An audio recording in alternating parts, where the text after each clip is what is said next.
You are watching JMC TV. मालिक यसु के अजीम नाम में देखने वालों को मेरी तरफ से सलाम।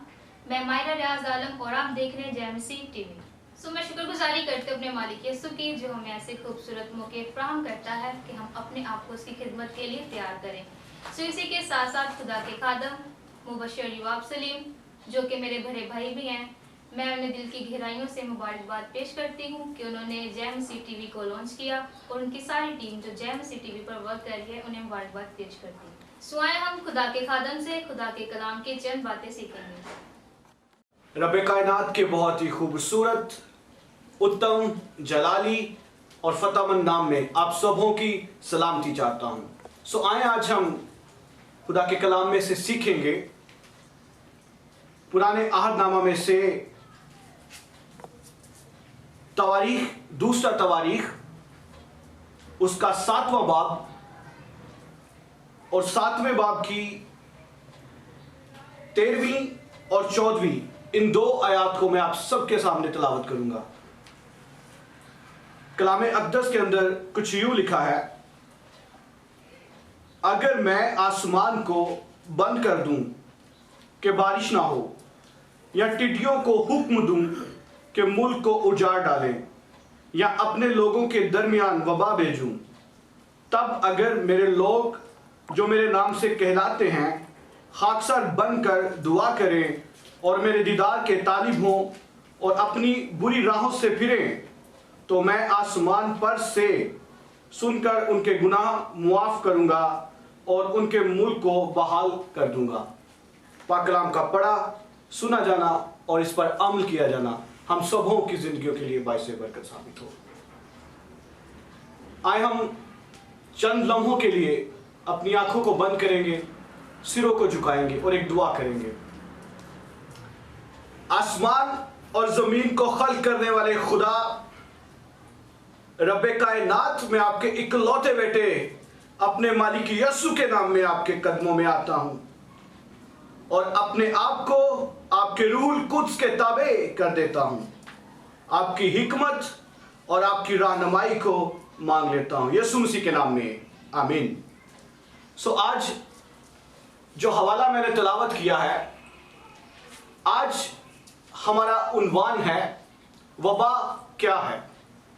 आज का हमारा मौजू है वबा क्या है, व्हाट इज पेंडेमिक। याद रखें, आज 3 बातें मैं आपके साथ शेयर करूंगा। पहली बात वबा क्या है, और दूसरी बात कि वबा इस दुनिया में क्यों आती है।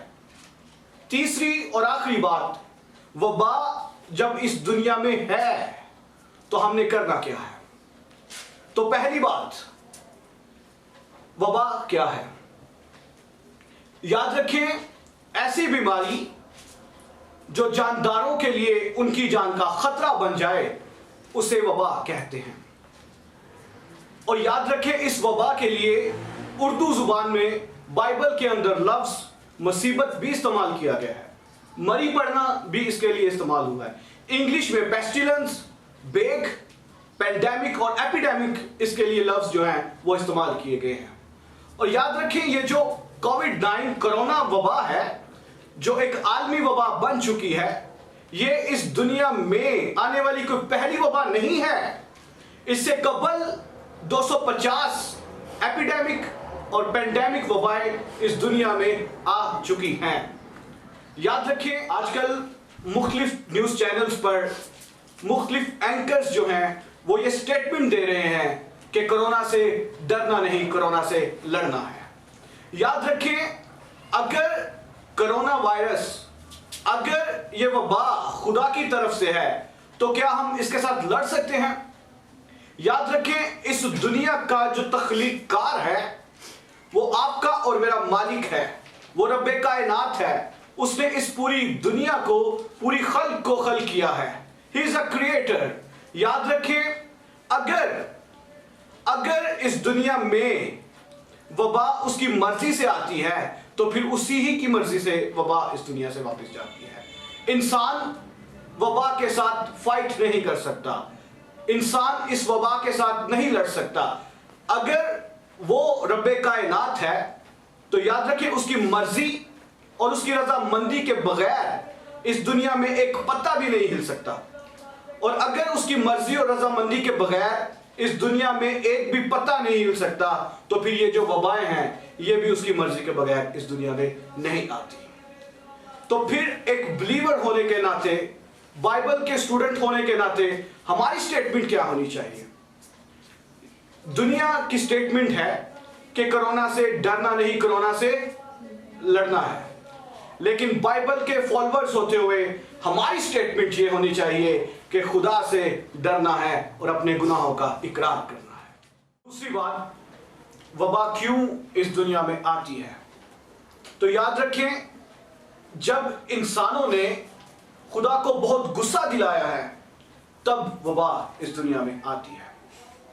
यहां पर कौम बनी इस्राएल की बात करना चाहूंगा। कौम बनी इस्राएल जो कि मिस्र की गुलामी से निकलकर बाहर आई और फिर वो बुड़बुड़ाने लगी, खुदा की अनथैंकफुल हुई। हालांकि आसमानों से उनके लिए मन बरसता था, फिर भी वो खुदा की नाशुक्री थी, बातें करते थे खुदा को। याद रखिए, वो कहने लगे कि मूसा शायद हमें यहाँ पर मरने के लिए ले आया है, भूख और प्यास के साथ तड़प तड़प कर मरने के लिए यहाँ पर ले आया है। वो कहते थे कि हम इससे बेहतर तो मिस्र में थे, वहां कम से कम गोश्त की हंडियों के पास बैठकर तो खाया करते थे। अब याद रखिए, वो डिमांड कर रहे थे कि हमने गोश्त खाना है। वहां पर भी खुदा गजबनाक हुआ, वहां पर भी मरी पड़ी थी। समुद्र में से बटेरे जो है वो निकले और लोगों ने वो बटेरे खाने शुरू किए और वहां पर बहुत सारी अमवात जो है वाक़या हुई। वहां पर भी मुसीबत, वहां पर भी वबा, वहां पर भी मरी पड़ी और उसके नताइज पर बहुत सारी अमवात वहां पर वाक़या हो गई। तो याद रखिए मेरे अजीजों, जब इंसान की बदी का शोर आसमानों तक पहुंच जाता है तब खुदा वबा को इस दुनिया में भेजता है। और याद रखें, हमने जब वबा इस दुनिया में है तो हमने सिर्फ करना यह है, घुटनों के बल होना है और अपने खुदा से अपने गुनाहों का इकरार करना है। याद रखें, वो एक सेकंड के अंदर आपके और मेरे गुनाहों को माफ करने की कुदरत रखता है। वो औरत जो ऐन फेल में पकड़ी गई थी, उसको मालिक यीशु ने क्या कहा कि जा तेरे गुनाह माफ हुए। उस मफलूज की अगर हम बात करें जो चारपाई पर लाया गया था, खुदा ने उसे कहा कि जा तेरे गुनाह माफ हुए।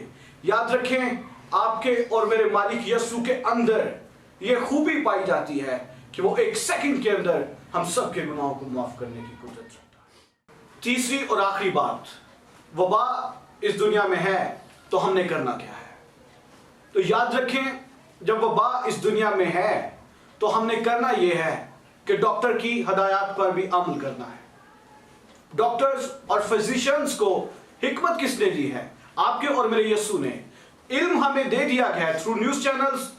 इल्म हमें है कि हमने बगलगीर नहीं होना, हमने मास्क पहनना है। इल्म हमें है कि डिस्टेंस को मेंटेन रखना है। इल्म हमें है कि एक दूसरे के साथ हाथ नहीं मिलाना। इल्म हमें दे दिया गया है कि सैनिटाइजर का इस्तेमाल करना है। इल्म होते भी अगर हम उस पर अमल नहीं करते तो याद रखिए ये हम बहुत बड़ी हमाकत करते हैं। और इल्म के खजाने, हिकमत के खजाने आपके और मेरे मालिक यीशु के अंदर पोशीदा हैं। और आज उसने ये हिकमत, ये इल्म डॉक्टर्स को दिया है। यहां पर मैं बात करना चाहूंगा, एक औरत जिसकी उम्र 80-85 साल, और उसने एक गीत सुन लिया, पंजाबी का एक गीत था कि यसू कोलों ने शिफावां असा पानियां, दवाइयां हुण नहीं खानियां। तो याद रखें, उस अम्मा ने ये गीत सुना तो उसने दवाई खानी छोड़ दी। अब ब्लड प्रेशर भी हाई सी अम्मा का, शुगर लेवल भी हाई सी, और भी बहुत सारी बीमारियां उसको थी। लेकिन उसकी इस कम अक्ली ने, उसकी इस ईमान की आड़ में बेवकूफ़ी जो उसने की, उसने इस गीत को सुना और दवाई खानी छोड़ दी। और याद रखें, जिस तरह अम्मा ने दवाई खानी छड़ी, दुनिया भी अम्मा ने छाड़ दी थी। अब कभी कभी हम ईमान की आड़ पर बहुत सारी बेवकूफ़ियां कर जाते हैं। आजकल डॉक्टर्स हमें कहते हैं अगर किसी को वबा के सिम्टम्स निकल आते हैं, किसी को कोविड-19 के सिम्टम्स शो होते हैं, तो हमने डॉक्टर की हदायत पर भी अमल करना है। हिजकिय्याह बादशाह को जब बाइबल की तालीमात के मुताबिक हिजकिय्याह बादशाह को जब फोड़े निकल आए थे तो क्या किया गया था? ट्रीटमेंट की गई थी, इंजीर की टिकियां बना बनाकर उसकी बॉडी पर लगाई गई थी और फिर उसने शिफा पाई थी। उसके अलावा नेक सामरी की एग्जाम्पल हमारे सामने है। नेक सामरी जिसको डाकुओं ने मारकर अधमुआ छोड़ दिया था, काहिन गुजरा, लावी गुजरा, लेकिन वहां से एक सामरी गुजरा। उसने क्या किया था? तेल और मैं के साथ उसके जख्म साफ किए, जख्म बांधे, फिर वो तबीब के पास लेकर गया, तिमारदारी की गई। याद रखें, आपके और मेरे मालिक यस्सु ने अपनी जुबान से ये लफ्ज कहे हैं कि बीमार को तबीब दरकार है। सो आज के कलाम के मुताबिक खुदा आप सबको बहुत बरकत दे।